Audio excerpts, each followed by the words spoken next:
Claire Morrison woke up on a cold metal table. Her head hurt. Everything hurt. The lights above her were too bright and they made her eyes water. She tried to move, but her arms and legs would not listen. Something held them down. Where was she? The last thing she remembered was walking home from the school where she taught. It was evening in Seattle. Then there was a bright light and a strange humming sound. After that, nothing. A face appeared above her. It was not human. The being looked like it was made of crystal, tall and thin with skin that reflected light in rainbow colors. Its eyes were like diamonds, cold and sharp.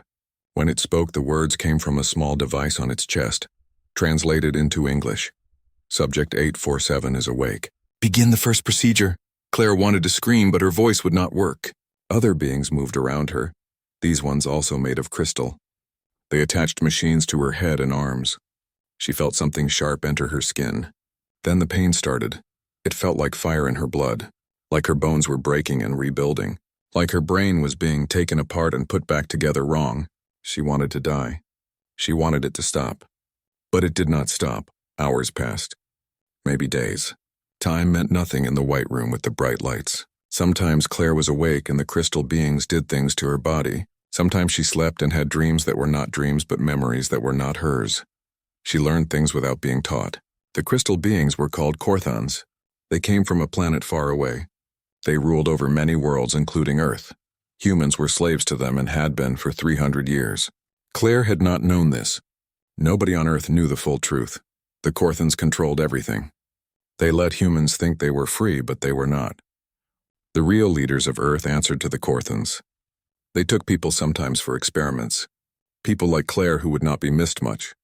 Teachers, workers, people who lived alone. This place was called Project Ascension.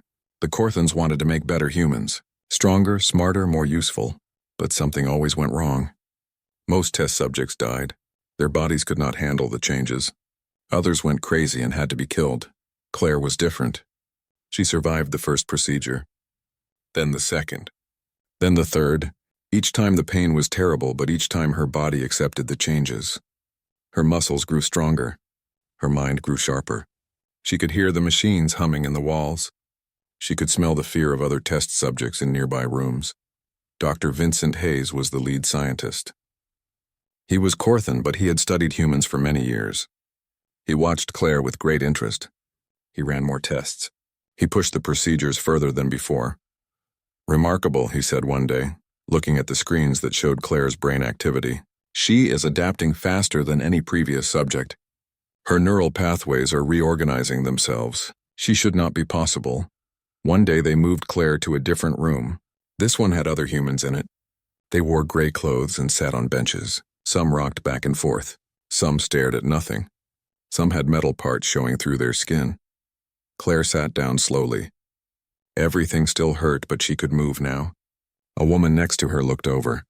Her eyes were different colors, one brown and one blue with circuits visible in the iris. New? The woman asked. Her voice sounded strange, like two people talking at once.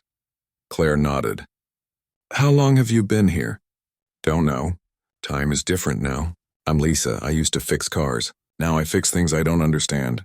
She tapped her head. They put things in here. I can see in the dark now. I can hear electricity. But I forgot my daughter's face. Claire felt sick. I'm sorry. Don't be sorry. Just survive. That's all we can do. Over the next weeks, Claire met the others. There was Danny, who used to be a soldier. The Korthons had tried to make him stronger, but the process stopped halfway. Now he was stuck between human and something else. There was Marcus, a doctor, who understood what the Korthons were doing to them even if he could not stop it. There were 63 humans in total in this section of the facility. Most were broken in some way, but they were alive. That meant something. Claire noticed something strange. When she concentrated, she could feel the machines around her. Not just hear them, but feel them like they were part of her body. She could sense the electricity flowing through the walls. She could almost touch the computer systems with her mind. She did not tell the Korthons about this. Something inside her said to keep it secret. So she pretended to be like the others, broken but obedient. Dr. Hayes continued his tests. He taught Claire the Korthon language by connecting her brain to a teaching machine. It should have taken months. Claire learned it in 3 days. He gave her math problems that were meant to be impossible. She solved them in minutes. How are you doing this? he asked her one day. Claire looked at him with eyes that now had tiny circuits visible in the iris, just like Lisa's. I don't know. I just understand things now. Things I never understood before. This was not completely true. Claire did understand. The enhancements had not just made her stronger. They had unlocked something in her brain. She could think faster, remember everything, and connect ideas in ways that seemed impossible. But more than that, she could connect with the technology around her. Every day, this ability grew stronger. She started to understand the Corthan computer systems. She could read data just by being near a terminal. She could feel the security protocols and the locked doors and the guard rotations. The facility was deep underground. Above them was Arctic ice. There were 412 Corthan guards and scientists. There were 853 human test subjects in total, though most were in worse condition than Claire's group. Claire learned all of this without asking. The information just came to her. At night, when the other test subjects slept, Claire lay awake on her bench. She reached out with her mind and touched the facility's computer network. She was careful, like a mouse creeping through a house of sleeping cats. She learned the layout of every room. She found the armory and the transport bay and the power core. She also found the records, files on every human who had been brought here. 9,647 people over the past 30 years. Only 853 were still alive. Claire felt anger then. Real anger, hot and sharp. The Corthans had killed all those people. They had experimented on them like animals. And for what? To make slaves that were slightly better at following orders? Claire would not let this continue. She did not know how yet, but she would stop this. She would free the others. She would make the Corthans pay, but first she needed to learn more. She needed to become stronger. She needed to be ready. So Claire became the perfect test subject. She did everything the Corthans asked. She excelled at every test. She let them enhance her further, adding more implants and more modifications. Each change made her more powerful. Each procedure gave her more access to the technology around her. Dr. Hayes was thrilled. "You are my greatest success," he told her. "With you, we have finally achieved what Project Ascension was meant to do. You are the future of human Corthan integration." Claire smiled and nodded, but inside she thought different words. She was not the future he imagined. She was going to be their end. 6 months had passed since Claire first woke up in the facility. She was no longer fully human, but she was more human than the Corthans realized. They had made her body stronger and her mind faster, but they had not broken her spirit. Every night she explored the computer network with her mind. She mapped every corner of the facility. She learned the passwords and the security codes. She understood how the containment fields worked and how the automated defenses operated. During the day, she talked to the other test subjects. She learned their names and their stories. She shared her food with those who were weak. She comforted those who cried at night. Slowly, carefully, she became the center of their small community. Danny noticed first. One day during the exercise period, he sat next to her. "You're planning something," he said quietly. It was not a question. Claire looked at him. His eyes were still human despite everything else the Corthans had done to him. "Maybe. I was a soldier. I know how to fight. If you need help, I'm in. It's dangerous. We might all die." Danny smiled. It was a sad smile. "We're already dead. We died the day they took us. If you're offering a chance to hit back before the end, then I want it." Lisa joined them next. Then Marcus. Then others. Claire was careful about who she talked to. Some of the test subjects were too broken. Some might tell the guards, but many were ready to fight even if it meant death. Claire explained her plan in whispers during the dark hours. The facility received supply shipments every 3 months. During the delivery, security protocols relaxed slightly. Guards were moved to the loading bay. Systems were taken offline for maintenance. It was the only time the facility was vulnerable. The next shipment was in 2 weeks. "When the delivery starts, I can disable the containment fields," Claire said. "I can shut down the automated defenses. But the guards will still be armed." "We'll have to fight them. How many guards?" Danny asked. 412 total. About 60 will be at the loading bay during delivery. That leaves 350 in the rest of the facility. "And we're 63 people, most of us barely able to walk," Lisa said. "That's not good odds." "No," Claire agreed. "But we have surprise. And I can control their systems.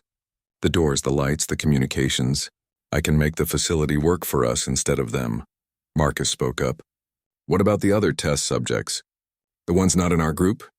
We free everyone. Some won't be able to fight, but we can't leave anyone behind. They spent the next 2 weeks preparing. Danny taught the others basic combat moves. Marcus showed them where to hit a Corthan to hurt them most. Lisa explained the layout of the transport ships they would need to escape. Claire practiced her control over the systems. She learned to move through the network like water, silent and invisible. She found the armory codes. She located the self-destruct sequences. She memorized everything. The night before the delivery, nobody slept. They sat together in the darkness and waited. Some prayed. Some cried quietly. Some checked their makeshift weapons, pieces of metal torn from the benches and sharpened against the floor. Claire felt the weight of responsibility. If this failed, everyone would die. But if she did nothing, they would die anyway, slowly and painfully. At least this way they would die fighting. The delivery began at 4 in the morning. Claire felt it through the network. The transport ship docking. The cargo bay doors opening. Guards moving into position. She reached out with her mind and touched the containment field controls. It was now or never. The fields dropped. All of them. Every holding cell in the facility opened at once. 853 prisoners suddenly free. Alarms screamed. Red lights flashed. But the automated defense turrets stayed silent. Claire had already disabled them. Go, Danny shouted. Move now. They poured into the corridors. Claire ran with them, but her mind was elsewhere, fighting battles in the computer systems. She locked doors behind them and opened doors ahead. She cut power to sections where guards were gathering. She broadcast false alerts to send reinforcements to the wrong locations. The first group of guards appeared, 10 Corthans with energy weapons. They raised their guns, but the lights went out. In the darkness, Danny and the others attacked. It was brutal and quick. When the lights came back on, 3 humans were dead, but all 10 guards were down. They took the weapons, energy rifles that hummed with power. Most of the humans had never used such things, but they learned fast. Fear and anger made good teachers. More guards came, more fighting. The facility became a war zone. Humans who had been prisoners for years fought with everything they had. Some died, but they took guards with them. Claire led a group to the armory.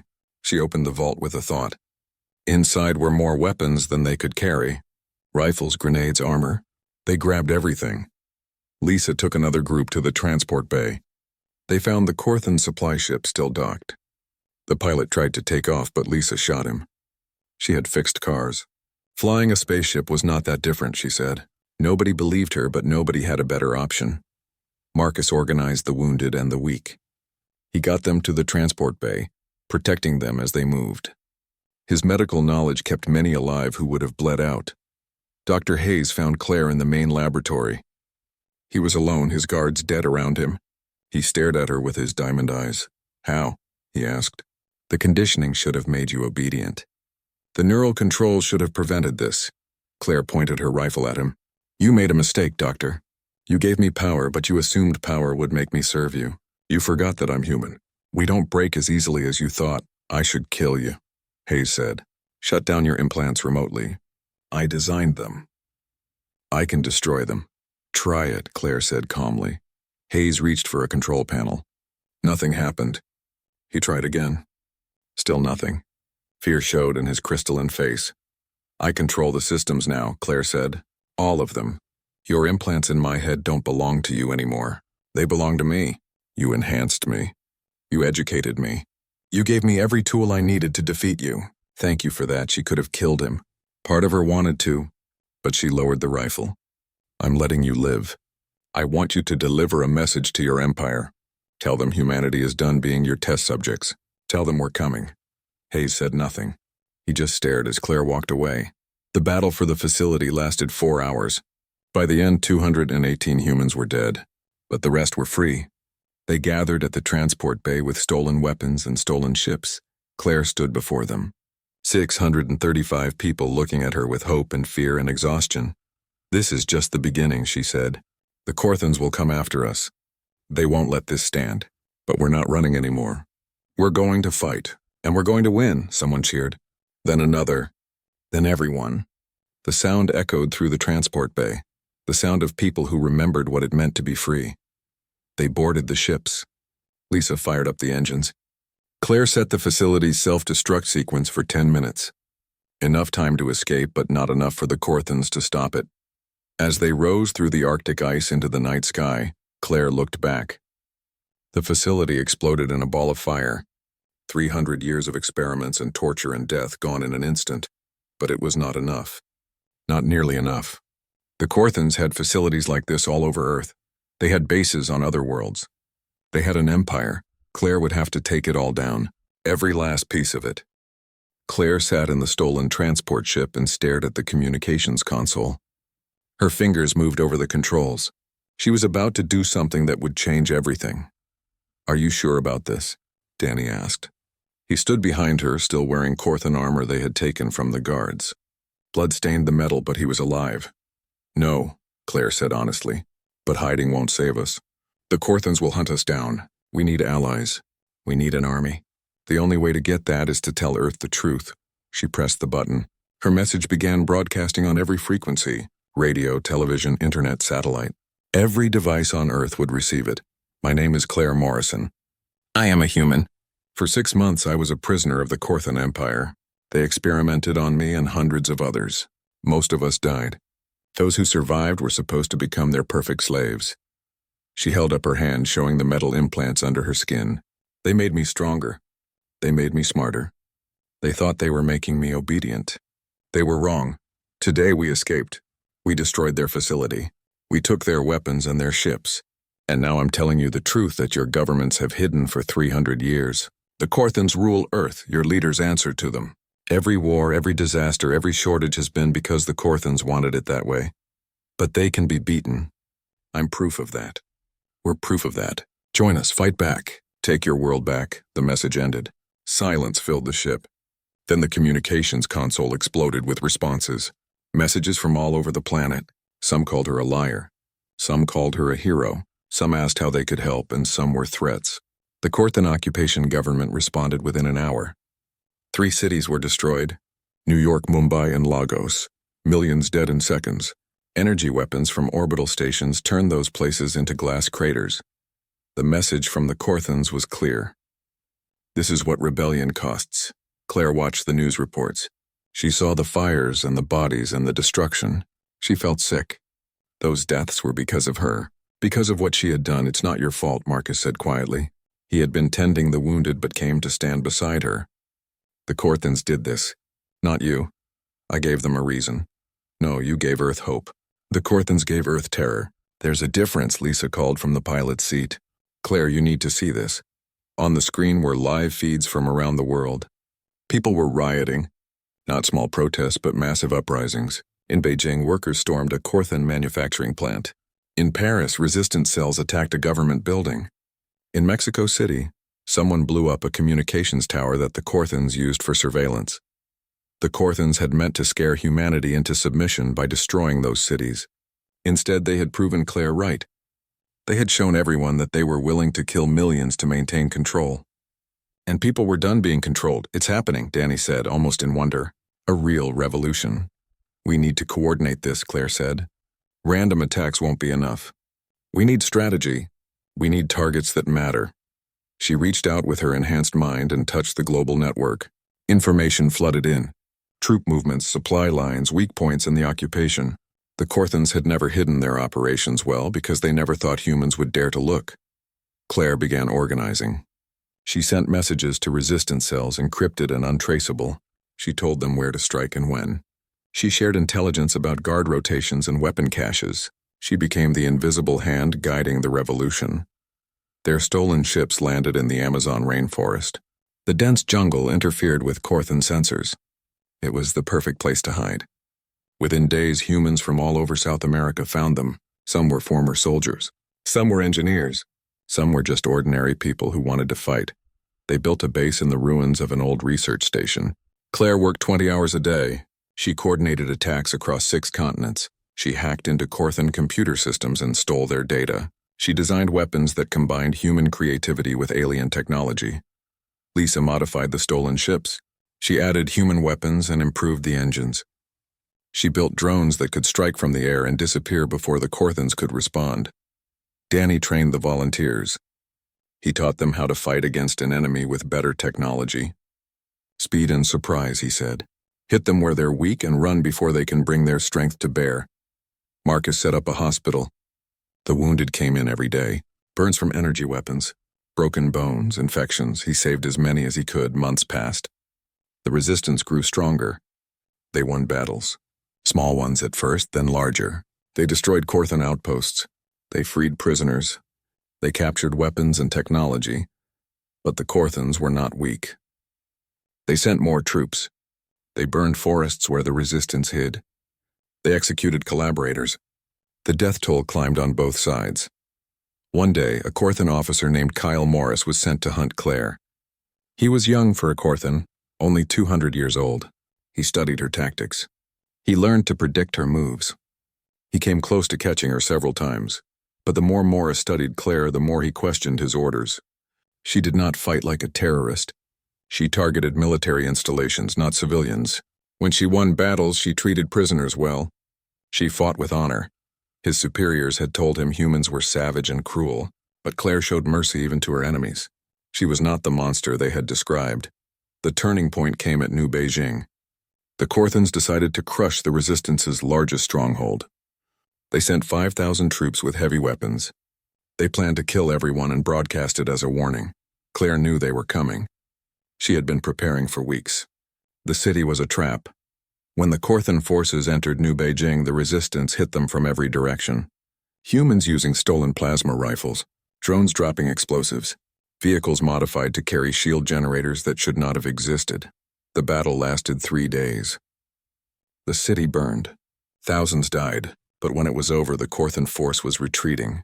They left behind their weapons and their wounded. For the first time in 300 years, humans had won a major battle.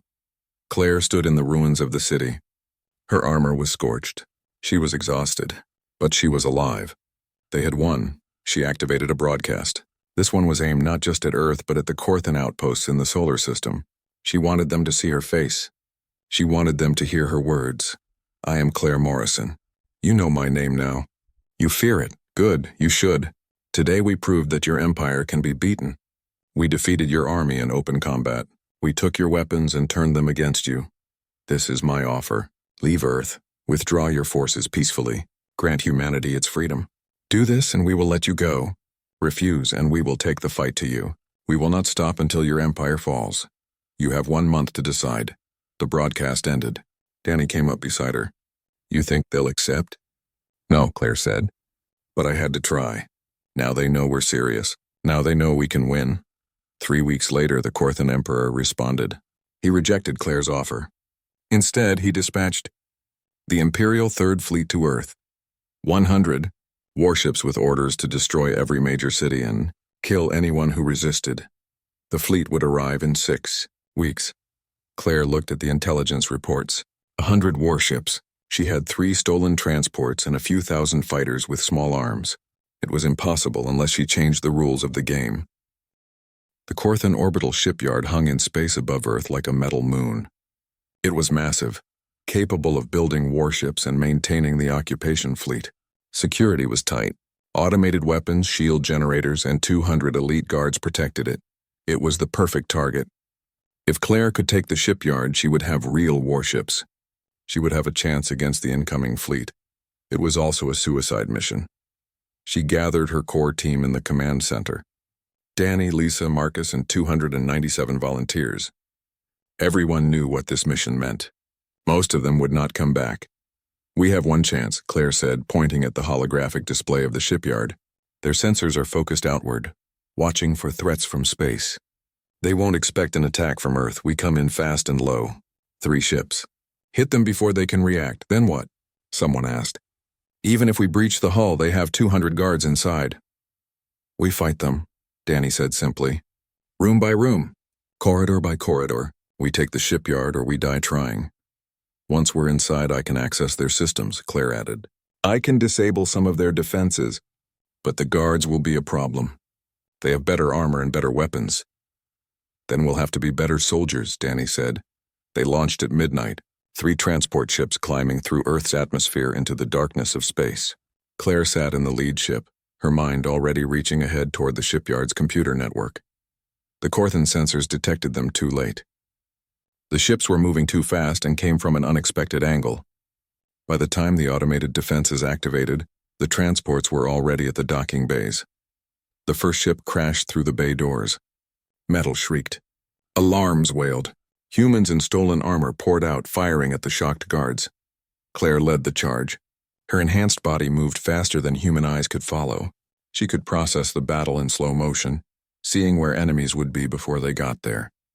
Her rifle never stopped firing. The bay fell in minutes. 20 guards dead, 7 humans down. They pushed forward into the shipyard's interior. The fighting was brutal.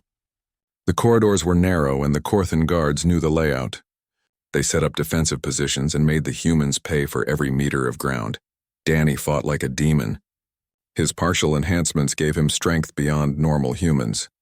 He kicked down doors and threw enemies aside, but even he could not dodge every shot. Energy blasts hit his armor, burning through in places.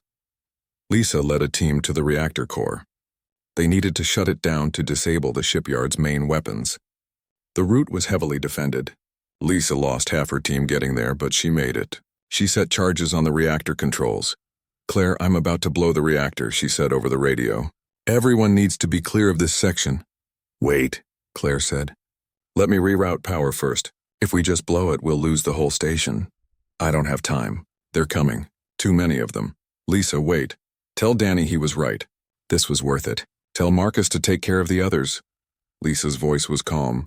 "Blow it in 3, 2, 1. The explosion tore through the reactor section. 15 guards died. So did Lisa and her remaining team members. But the main weapons went offline. The shipyard was vulnerable now. Claire felt tears on her face, but she did not stop moving. She reached the central command center. The doors were sealed, but she made them open. Inside, 3 Corthan officers tried to send a distress signal. She stopped them. She sat at the main console and closed her eyes. Her enhanced mind reached out and dove into the shipyard's network.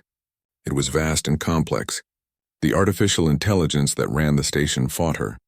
It tried to lock her out, to shut down her implants, to kill her. But Claire was stronger. She had been built from this technology. She understood it better than those who created it.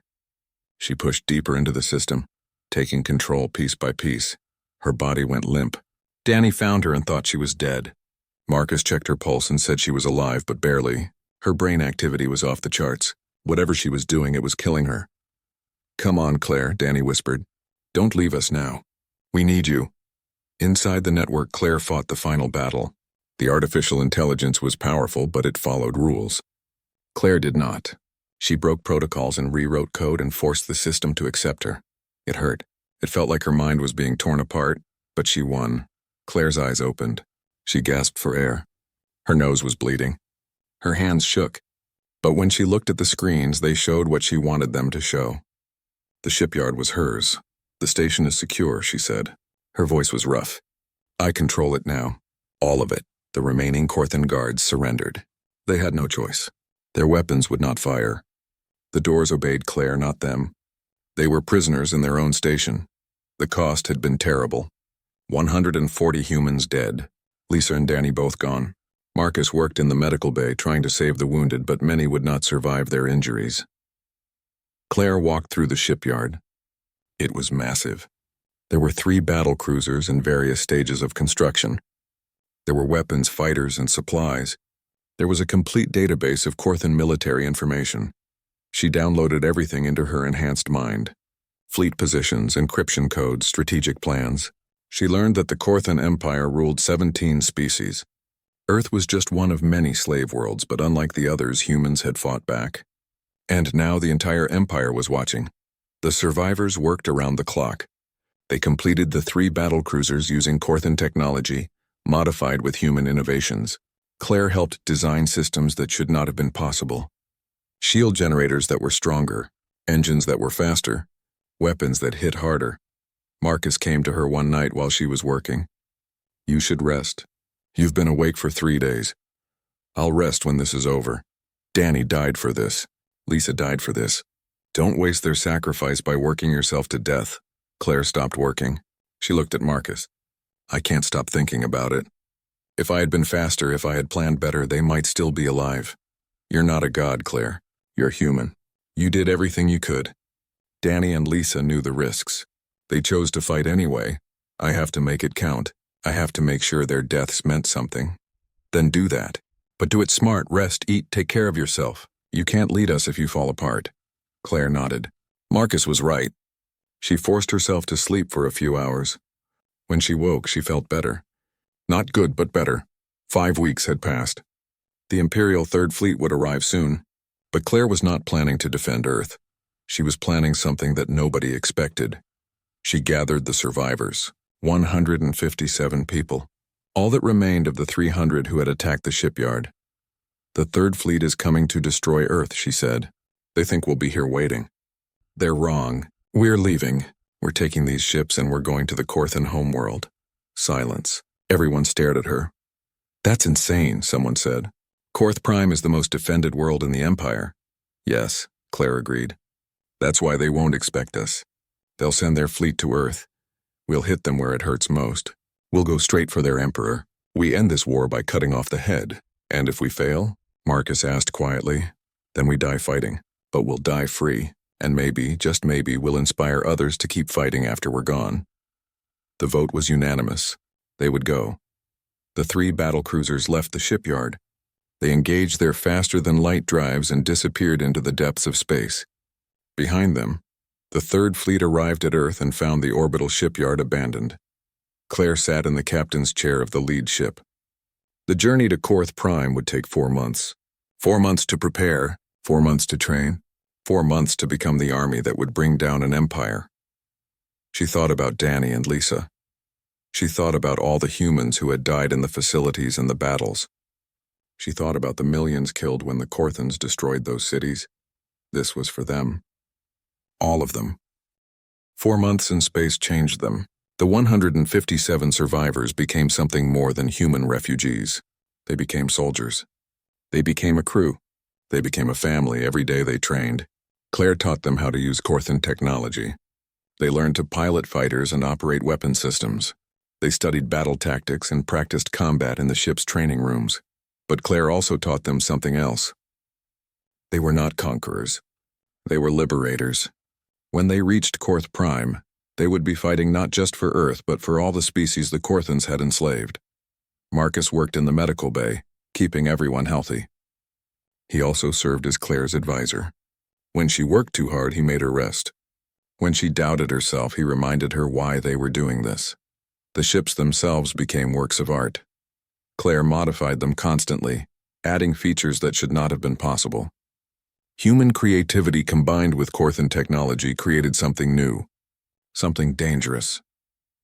On the day they arrived at Korth Prime, Claire stood on the bridge and looked at the view screen. The Korthan homeworld was beautiful. Crystal towers reached toward the sky. Oceans of liquid metal reflected the light of 3 moons.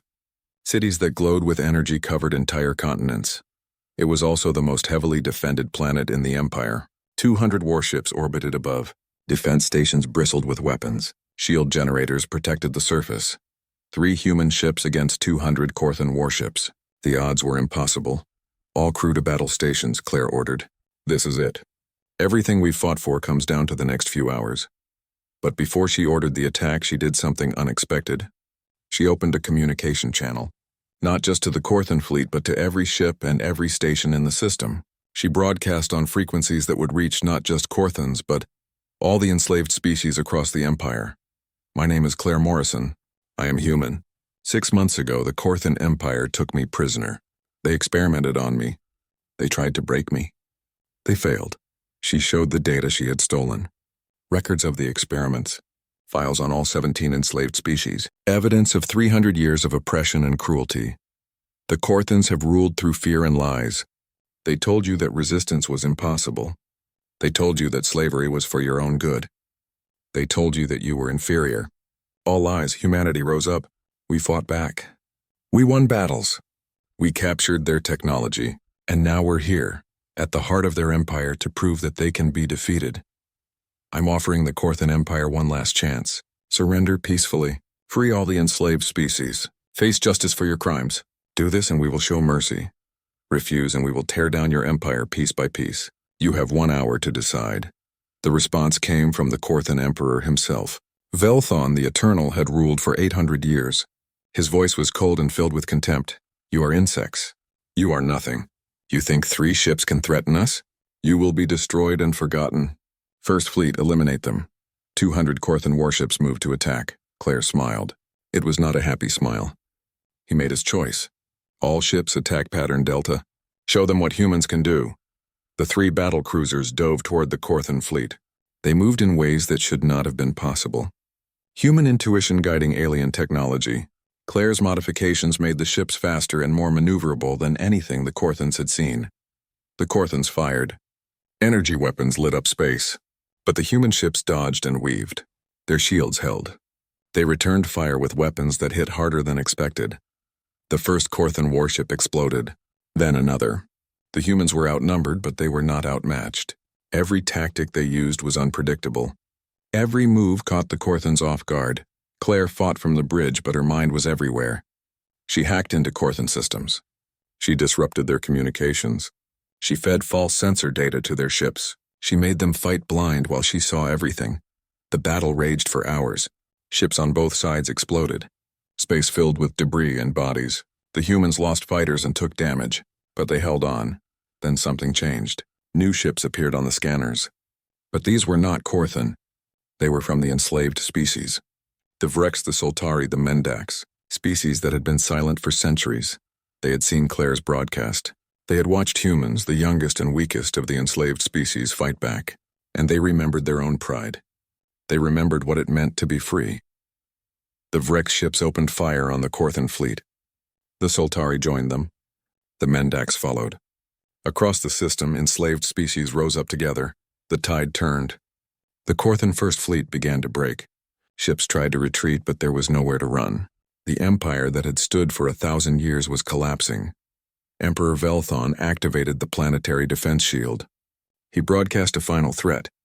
If the rebels did not retreat, he would detonate antimatter charges. He would destroy Korth Prime and everyone on it rather than surrender. Claire made a decision. She took a boarding ship and 20 volunteers. They would go to the Imperial Palace. They would face the Emperor directly. Marcus tried to stop her. You don't have to do this. Send someone else. No, this has to be me. I started this. I'll finish it. The boarding ship pierced the planetary shield. It landed in the Imperial Palace gardens. Guards tried to stop them, but Claire and her team fought through. They had come too far to fail now. The throne room was vast. Crystal pillars reached toward a ceiling that showed the stars. On a throne of light sat Emperor Velthon. He was ancient, his crystalline body sustained by technology. Around him stood his final guards. So the human comes before me, Velthon said. The test subject who became a warrior. You have destroyed my fleet. You have turned my slaves against me. What gives you the right? You gave me the right, Claire said. You took me. You enhanced me. You made me strong and smart and capable. You gave me every tool I needed to defeat you. I am your creation, Emperor. Your final test subject, and now I'm your end. Then come and face me. Velthon stood. Energy weapons appeared in his hands. His guards charged forward. The fight was brief and violent. Claire's team dealt with the guards. Claire faced the Emperor alone. Velthon was fast. He had ruled for 800 years by being stronger than anyone who challenged him. But Claire was faster. Her enhanced body moved like lightning. She dodged his attacks and struck back. Her strength, built from Korthan technology, exceeded even theirs. The Emperor fell. His weapons clattered to the floor. He looked up at Claire with fear in his diamond eyes. It was the first time in centuries that he had felt fear. Do it, he said. Kill me, take your revenge. Claire lowered her weapon. No, you'll face justice. You'll answer for your crimes. Every species you enslaved will have their say. But I won't kill you. That would make me like you. She broadcast from the throne room. The entire empire watched as she stood over the defeated emperor. The Korthan Empire is over. Each species will govern itself. The Korthans will face justice, but they will not be exterminated. A new galactic council will form, one based on freedom and equality. This is not conquest. This is liberation. We fought not to enslave, but to free, not to destroy, but to rebuild. The age of empire is over. The age of cooperation begins now. The representatives of 17 species gathered in what had been the Imperial Palace. They came together to form something new. A council where every species had a voice, where decisions were made together. not imposed by force. They asked Claire to lead them. To become the first chancellor of the new Galactic Federation, she tried to refuse. She had never wanted power. She had only wanted freedom, but Marcus spoke for Earth. You freed us all. Now help us stay free, guide us, lead us, not as an emperor, but as someone we chose. The others agreed. All 17 species. They had seen her fight. They had seen her show mercy. They trusted her. Claire accepted. Not because she wanted it, but because they needed it. The transition from Empire to Federation would be difficult. Someone had to guide it. Someone who understood both war and peace. She stood on the balcony of what was now the Galactic Council Hall. The city of crystal towers spread before her. But she did not see it. She saw the faces of those who had died, Danny and Lisa. The test subjects who did not survive the facility. The millions killed in the war. They had paid the price for this freedom.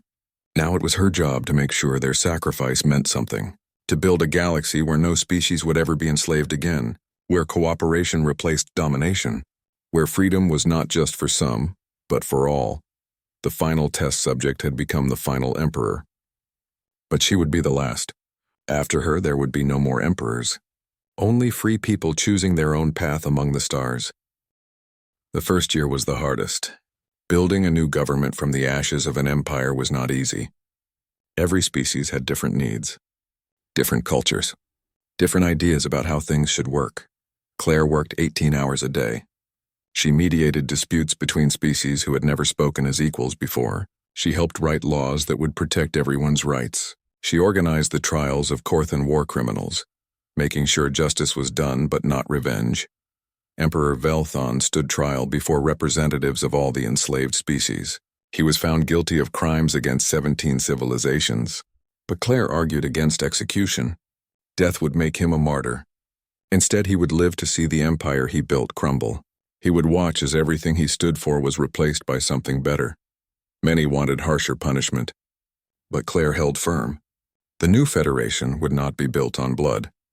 It would be built on justice and reconciliation. Marcus became Earth's permanent representative to the Galactic Council. He was good at it. He understood people, understood what they needed to feel safe and heard. When Claire was too tired or too frustrated, Marcus reminded her why they were doing this. One night, Claire sat alone in her office overlooking the city. It was late and she should have been sleeping. But she was reading reports about a border dispute between the Vrex and the Mendax. Both species claimed the same system. Both had valid arguments. Marcus found her there. You can't solve every problem yourself, you know. Someone has to try. That's what the council is for. Let them help. That's what delegation means. Claire rubbed her eyes. What if I make the wrong choice? What if I fail and everything falls apart? Then we'll fix it together.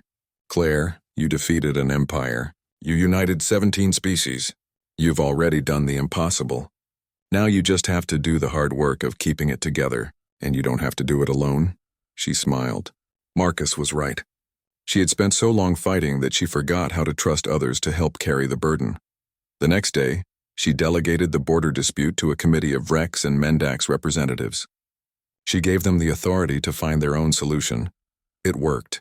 They came to an agreement that satisfied both sides. Slowly, the new Federation found its footing. Trade agreements were signed. Defense pacts were formed. Scientific cooperation led to breakthroughs that benefited everyone. The species that had been enslaved learned to work together as partners. But not everyone was happy. Some Korthans refused to accept the new order. They formed resistance cells and launched attacks. Some of the freed species wanted revenge and had to be restrained. Building peace was harder than winning war. Claire dealt with each crisis as it came. She used force when necessary, but always offered a path to peace. She showed mercy to those who surrendered. She proved that the new Federation was strong enough to defend itself, but wise enough to forgive. 2 years after the fall of the Empire, Earth held a memorial ceremony. Claire returned home for the first time since the war began. She stood at a monument listing the names of all who died in the struggle for freedom. Danny White, Lisa Cooper, thousands of others. People gathered from all over Earth. Former test subjects who had survived. Resistance fighters who had lost friends and family. Ordinary people who had lived through the occupation and the war. Claire gave a speech. She talked about sacrifice and hope. She talked about the price of freedom and the responsibility that came with it. She promised that those who died would never be forgotten. Their names would be remembered. Their sacrifice would mean something. After the ceremony, an old woman approached her. She was small and bent with age. "I taught you in school," the woman said. "Before they took you. I thought you were dead." Claire recognized her. Mrs. Peterson, her mentor when she was a young teacher. "I almost was. Many times. You've done remarkable things. Things I never imagined possible. But I wonder, are you happy?" Claire thought about the question. Was she happy? She had power and respect. She had achieved things that would be remembered for centuries. But she had lost so much. Danny and Lisa. Her old life. Her chance for a quiet, normal existence. "I don't know," she admitted. "But I'm doing something that matters." "That has to be enough," Mrs. Peterson smiled. "That's very like you. Even as a young teacher, you cared more about your students than yourself." "I'm proud of you, Claire. We all are." Those words meant more to Claire than any title or honor. To know that she had made her old teacher proud. To know that Earth stood behind her. 5 years after the war, the Galactic Federation held its first free election. Claire's term as chancellor would end. The council would choose new leadership through a vote where every species had equal say. Claire did not run for re-election. She had done what she set out to do. The Federation was stable. Peace had held. It was time for someone else to lead. But when the votes were counted, every single species voted for her. They wanted her to continue. They trusted her. They needed her. Marcus brought her the results. "Congratulations, unanimous, that's never happened before." "I was hoping to retire," Claire said with a tired smile. "Too bad." "The galaxy isn't done with you yet," so Claire continued. She served another term, then another. Not because she wanted power, but because people needed someone they could trust. Someone who had proven herself again and again. Someone who put the good of all species above personal gain. She grew older. Her enhanced body aged slower than normal humans, but she still aged. Gray appeared in her hair. Lines formed on her face. But her mind stayed sharp. Her commitment never wavered. New challenges appeared. First contact with species beyond the old empire's borders. Resource shortages that threatened peace. Extremist groups that wanted to return to the old ways. Claire handled each crisis with the wisdom gained from years of leadership. She trained successors, young leaders from every species who learned her methods, who understood that strength and mercy were not opposites, who knew that true leadership meant service, not domination. 20 years after the fall of the Empire, Claire finally retired. She was 50 years old but looked younger thanks to her enhancements. The galaxy held a ceremony to honor her service. Representatives from all 17 species spoke. They praised her courage and her wisdom. They thanked her for the sacrifices she had made. They promised to continue the work she had started. Claire gave a final speech. She talked about the journey from test subject to leader. She talked about everyone who had helped along the way. She talked about hope and the future. "I was made to be a slave," she said. "The Korthans gave me enhancements to make me obedient. Instead, those enhancements gave me the tools to fight back. They thought they were creating a perfect servant. They created a rebel instead. But I didn't do this alone. Every person who fought, every person who believed freedom was possible, every person who chose cooperation over conflict. They built this federation as much as I did. More, really. I just helped organize it. Now it's your turn. Keep building. Keep improving. Keep choosing peace over war and freedom over tyranny. Don't let the mistakes of the past be repeated. Learn from them. Grow from them. Make a galaxy that's better than the one I inherited." She stepped down from the podium to thunderous applause. The sound echoed through the great hall and out into the city. Across the galaxy, billions watched and cheered. Claire returned to Earth. She bought a small house by the ocean. She planted a garden. She wrote her memoirs so future generations would know the truth of what had happened. Marcus visited often. So did other old friends. They sat on her porch and watched the sunset and talked about old times. About the battles and the losses and the victories. One evening, Marcus asked her the question that Mrs. Peterson had asked years before. "Are you happy now?" Claire looked at the ocean. At the sky filled with stars. At the peaceful world she had helped create. She thought about Danny and Lisa and all who had died. She thought about the empire that had fallen and the federation that had risen. "Yes," she said, "I think I am. It cost everything. But we built something worth the price. The galaxy is free. People choose their own path. No one kneels to anyone. That's worth any sacrifice, Marcus smiled. Danny and Lisa would be proud. I hope so. I tried to make their sacrifice mean something. I tried to build something worthy of them. You did. You really did. They sat in comfortable silence and watched the stars come out. Up there across the galaxy, the Federation Claire had built continued its work. Species working together, peace holding, freedom spreading, the test subject who became a warrior, the warrior who became a leader, the leader who became a symbol of hope, and finally just a woman sitting on her porch watching the sunset, at peace with what she had done and what she had become. The Empire had fallen, the Federation had risen, and Claire Morrison, once prisoner 847, had changed the galaxy forever. Her work was done. Now it was time for others to carry it forward, and they would. She had made sure of it. The future was in good hands. The final Emperor had become the first free citizen of a free galaxy. And that, Claire thought, was the best ending she could have hoped for.